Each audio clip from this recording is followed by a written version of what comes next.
아멘. 할렐루야. 이 새벽 하나님께 예배드림을 사모하며 주의 전에 나오신 모든 광림의 권속들과 함께 영상으로 예배드리시는 모든 성도님들에게 하나님의 크신 은혜와 평강이 넘쳐나게 되시기를 주의 이름으로 간절히 축원합니다. 오늘은 출애굽기 23장 말씀을 통하여서 축복받는 언약 백성의 삶, 축복받는 언약 백성의 삶이라는 제목으로 말씀을 함께 나누겠습니다. 하나님께서 이스라엘 백성을 신의 산으로 인도하신 후 율법을 주신 목적은 단순히 그들을 구속하기 위함이 아니었습니다. 율법의 밑바탕에 깔려있는 그 정신과 마음은 바로 자비와 긍휼 그리고 사랑입니다. 하나님은 율법을 통해 당신의 백성이 어떤 존재로 살아가기를 원하시는지를 분명히 보여주셨습니다. 그래서 하나님은 고아와 과부 또 나그네와 가난한 자와 같은 사회적 이 약자들을 반복해서 언급하시며 그들을 불쌍히 여기고 돌보라고 명령하십니다. 이는 단순한 도덕적 권면이 아니라 하나님의 백성이라면 반드시 가져야 할 하나님의 성품에 대한 요청이었습니다. 오늘 우리가 함께 읽은 출애굽기 23장 역시 이러한 하나님의 마음이 고스란히 담겨있는 말씀입니다. 하나님은 다수가 행한다고 해서 그것이 옳은 것이 될 수 없음을 분명히 경고하십니다.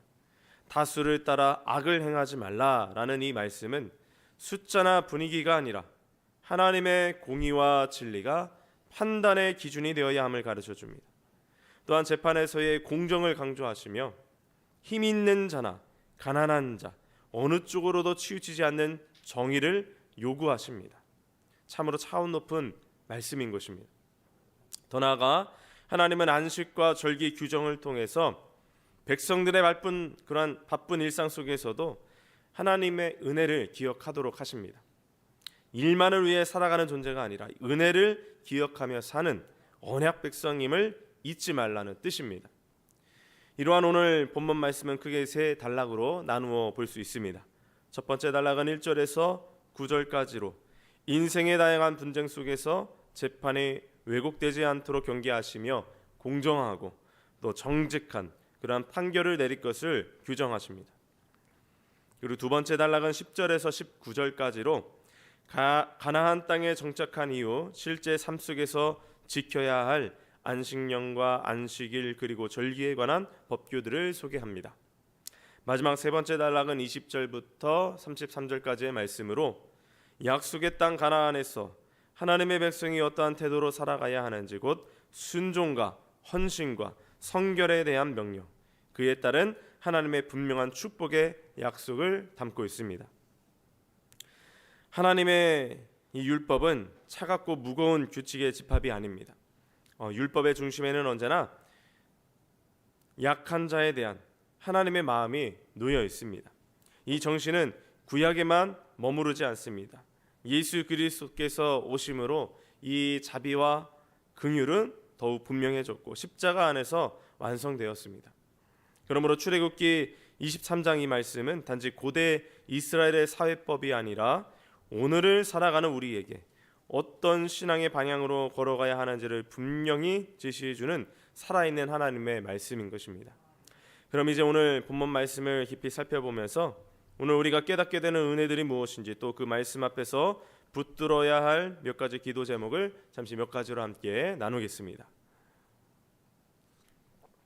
첫 번째가 편견 없는 사랑을 실천하라입니다. 편견 없는 사랑을 실천하라. 우리는 흔히 이 사랑을 따뜻한 감정으로만 이해합니다. 마음이 끌리고 또 정이 가고 또 연민이 생길 때 그럴 때를 이제 사랑이라고 말합니다. 그러나 성경이 말하는 사랑은 그보다 훨씬 더 깊고 단단합니다. 이 성경적 사랑은 감정에만 머무르지 않고 때로는 차가울 정도로 냉철한 공의와 그리고 사람을 살리는 뜨거운 자비가 이렇게 함께 결합된 의지적인 결단인 것입니다. 그래서 성경의 사랑은 동정이 아니라 진리를 지키기 위해 책임을 감당하는 용기고 약자를 보호하기 위해 불편함을 감수하는 선택입니다. 특별히 오늘 본문 이 10계명 가운데 9번째 계명 곧 내 이웃에 대하여 거짓 증거하지 말라는 이 말씀을 토대로 한 구체적인 삶의 규칙들을 보여주고 있습니다. 이 계명은 단순히 거짓말을 하지 말라는 그런 윤리적 교훈을 넘어서 공동체 안에서 진실이 어떻게 무너질 수 있는지, 그리고 그로 인해 얼마나 많은 사람들이 억울한 피해자가 될 수 있는지를 아주 예리하게 지적하고 있습니다. 먼저 오늘 본문 1절에서 9절까지가 이제 송사, 곧 재판과 분쟁의 자리에서 일어날 수 있는 부조리한 현실을 다루고 있습니다.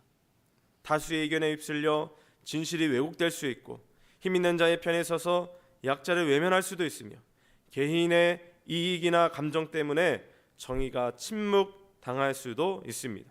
하나님은 이러한 상황을 결코 가볍게 여기지 않으십니다. 왜냐하면 거짓 증언 하나, 왜곡된 판단 하나가 한 사람의 인생을 무너뜨릴 수 있다는 사실을 하나님은 너무나도 잘 아시기 때문입니다. 그렇게 오늘 본문이 우리에게 요구하는 사랑은 분명합니다. 불의 앞에서 침묵하지 않는 용기, 다수가 틀릴 때에도 진실 편에 서는 결단, 그리고 억울한 자의 목소리에 귀를 기울이는 책임입니다. 이것이 바로 공의와 또 자비가 함께 호흡하는 그러한 성경적인 사랑이고, 하나님께서 당신의 백성들에게 기대하시는 그러한 모습인 것입니다.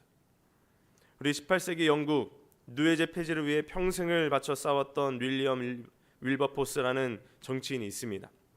당시 노예무역은 영국 사회 전반에 깊이 뿌리내린 제도였고, 수많은 사람들에게 국가적인 번영을 가져다주는 막대한 수익원이었습니다. 다시 말해서 이 노예 제도는 소수의 악이 아니라 다수가 묵인하고 정당화한 그러한 구조적인 죄였습니다. 그러나 윌버포스는 그 다수의 흐름에 동참하지 않았습니다. 모두가 괜찮다라고 여길 때 그는 하나님 말씀 앞에서 그것이 분명한 악임을 깨달았습니다. 그리고 그는 다수를 따라 악을 행하지 말라는 이 하나님의 명령을 붙들고 고독하고도 긴 싸움을 시작했습니다. 수십 년 동안 이어진 조롱과 비난, 정치적 고립 속에서도 그는 물러서지 않았습니다. 왜냐하면 그의 기준은 그 여론이 아니라 하나님의 공의였기 때문입니다.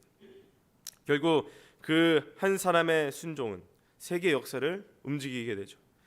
대영 제국은 변화되었고 노예제는 폐지가 됩니다. 자, 이 이야기는 우리에게 분명한 질문을 또 던져줍니다. 오늘 우리는 어떠한 선택의 자리에서 살아가고 있는가입니다. 우리는 하나님 말씀에 순종하면서 잘 살아가고 있는가? 이러한 질문을 우리에게 던져줍니다. 우리의 직장과 가정에서, 그리고 우리의 모든 관계 속에서 모두가 괜찮다라고 말할 때가 있습니다. 관행이라는 이름으로, 분위기라는 이유로, 혹은 손해를 피하기 위해 침묵하고 넘어가고 싶은 순간들이 분명히 있습니다. 그러나 그 선택이 하나님의 뜻이 아니라면 성도에게는 분명하게 아니요라고 말할 수 있는 용기가 필요하다는 겁니다. 그 용기는 반항이 아니라 순종이고 고집이 아니라 믿음인 것입니다. 그리고 하나님은 바로 그 한 사람의 순종을 통해서 오늘도 역사를 움직이시는 줄로 믿습니다. 사랑하는 우리 성도 여러분, 성경적 믿음은 다수의 속함으로 누리는 편안함이 아니라 진리의 편에 서기 위해 불편함을 기꺼이 감수하는 결단인 겁니다. 하나님은 언제나 숫자를 통해서가 아니라 순종하는 한 사람을 통해 역사를 이루어 오셨습니다. 그리고 오늘 이 자리에서 하나님은 바로 우리에게 그 용기를 요구하십니다. 그러므로 편견 없는 그 사랑으로 진리의 편에 서시는 저와 여러분 모두가 되시기를 먼저 주의 이름으로 간절히 축원합니다. 두 번째로 은혜의 기억을 회복하라입니다. 은혜의 기억을 회복하라. 오늘날 많은 현대인들은 끊임없는 그 경쟁과 속도에 내몰리며 번아웃 증후군에 시달립니다. 뒤처질지 모른다는 그런 불안, 그 불안은 우리를 쉬지 못하게 만들고 더 빨리, 더 많이, 더 잘해야 한다는 그 압박 속으로 몰아넣습니다. 그 과정에서 우리는 정작 가장 소중한 것을 쉽게 잊어버립니다. 바로 우리를 살게 하시는 하나님의 은혜입니다.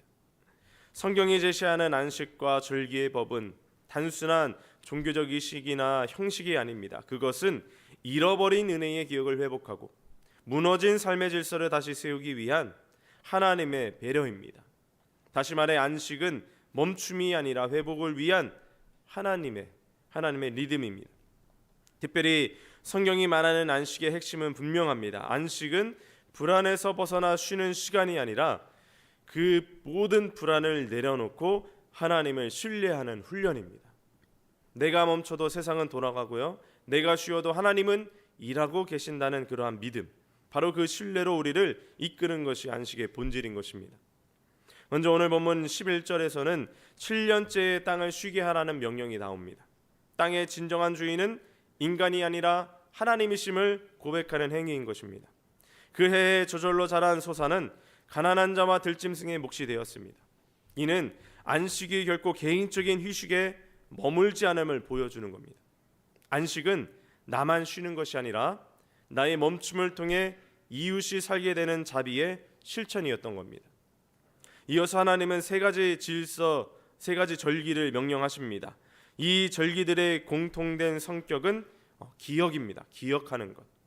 무교절은 죽음에서 생명으로 옮기신 출애굽의 구원을 기억하는 절기고, 맥주절은 수고의 열매를 주신 하나님께 첫 열매로 감사하는 그러한 절기며, 수장절은 광야의 여정 속에서도 보호하시고 인도하신 하나님의 은혜를 기억하며 한 해의 결실을 저장하는 절기입니다.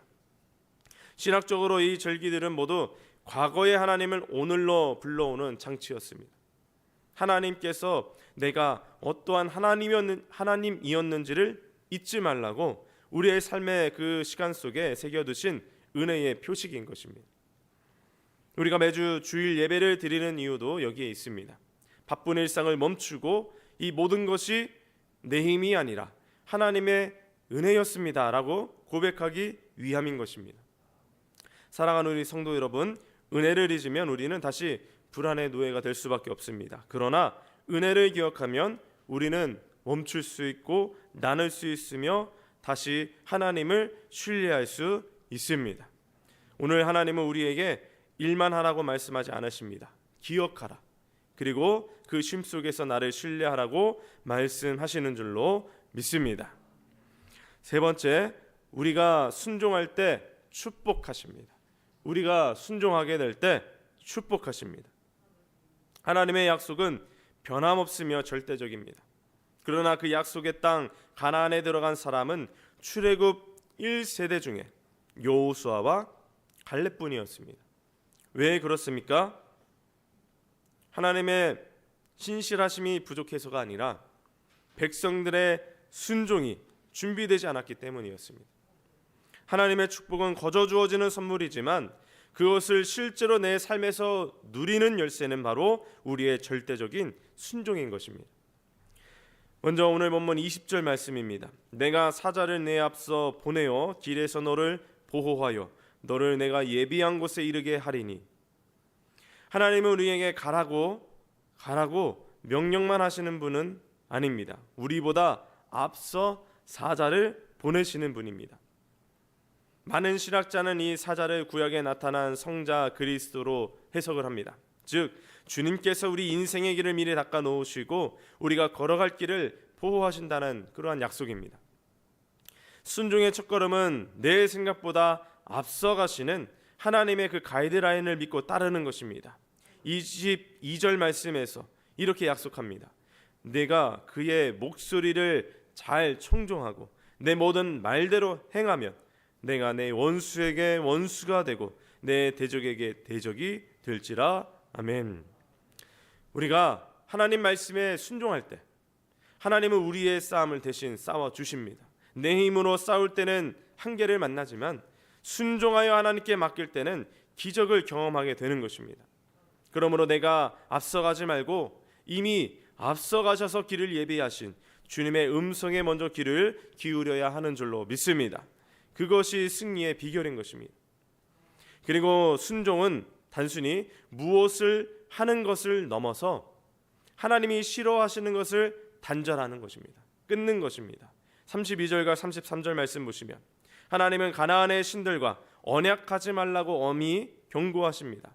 그들과 섞이면 그것이 너희의 올무가 될 것이라고 말씀합니다. 즉 하나님이 예비하신 축복을 내 삶에 담으려면 내 마음속에 하나님보다 더 의지하고 있는 세상의 우상들을 치워야 한다는 것입니다. 조금은 괜찮겠지, 이 정도는 괜찮겠지라는 그 타협은 결국 우리를 병들게 할 뿐입니다. 그렇기에 내 삶에 하나님과의 관계를 방해하는 습관들, 세상적인 가치관들, 하나님보다 더 의지하는 것들이 있다면 철저히 몰아내기로 결단해야 하는 것입니다. 우리가 깨끗한 그릇이 될 때에 하나님의 복이 담기기 시작할 수 있다는 것입니다. 더 나아가 하나님은 순종하는 자에게 전인격적인 복을 약속해 주십니다. 25절과 26절 보시면 하나님만 섬길 때 양식과 물의 복을 내리고 병을 고쳐주시며 자녀의 복과 장수의 복까지 주시겠다고 하십니다. 하나님은 우리의 영혼뿐만 아니라 먹고 마시고 건강하게 사는 실제적인 삶의 전 영역을 책임지시는 분이라는 겁니다. 그런데 여기서 우리가 주목해야 할 하나님의 방법이 있습니다. 바로 30절 말씀. 너는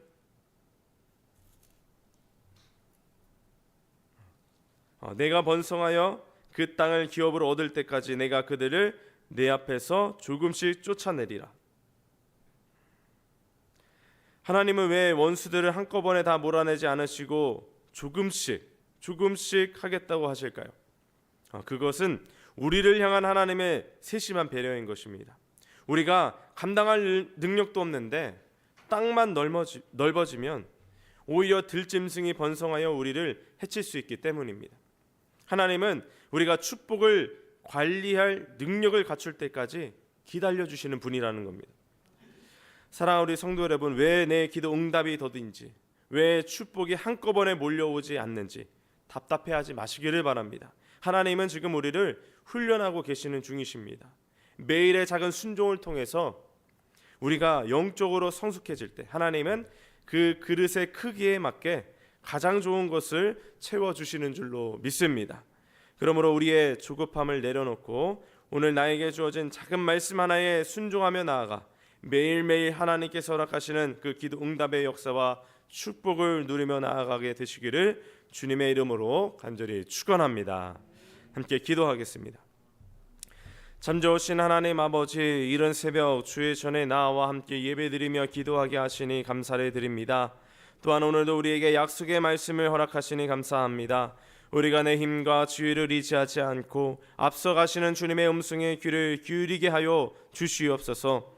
우리 마음속의 우상을 치우고 거룩한 그릇으로 준비되게 하시며 매일의 작은 순종을 통하여 하나님이 예비하신 전인격적인 축복을 우리 모두가 풍성히 누리게 하여 주시옵소서.